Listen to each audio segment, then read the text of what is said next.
Did you see what happened? The Eagles cut a guy who had blood in his eyes, one of the most intense players on the field. It was a decision that took everyone by surprise. I'm talking about a trade that's making fans scratch their heads. And to make matters worse, it wasn't about money. It was a strategic choice.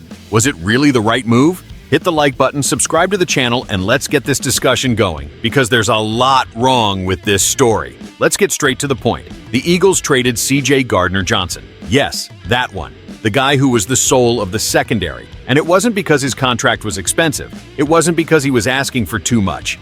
It was a choice, a strategic one. And honestly, I want to understand what strategy justifies giving up a playmaker of that caliber. Howie Roseman, our GM, came out with the same polished talk as always.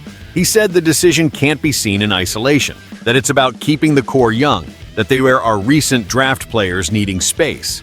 Okay, we can understand the vision for the future.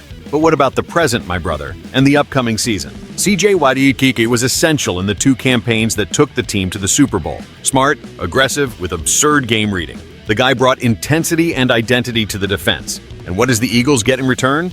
Kenyon Green, a rehab project, and a fifth-round pick. Is this for real?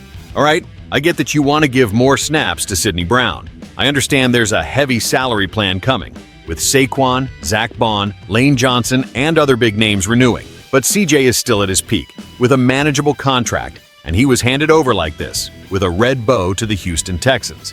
And we even gave a pick along with him. What kind of story is this? And you know I'm fair. If it were a veteran in decline, fine. If it were a contract that suffocates the cap, okay. But that's not the case. So I ask you, how do you ensure that the replacement will maintain the same level? How do you trade reliability for hope and call it strategy? At the end of the day, the Eagles are betting on the future, but every bet has its risks. And I don't know about you, but I prefer to win now, with those who have already proven they deliver. Trading Gardner-Johnson opens a huge gap in a sector that was functioning well, and I throw out the challenge. Do you think this trade was a mistake or a valid bet for the future? Comment down below. I want to know what the fans think about this. And if you enjoy direct content with real opinions about our Eagles, subscribe to the channel and let's stick together on this journey. Because here we speak the truth, like it or not.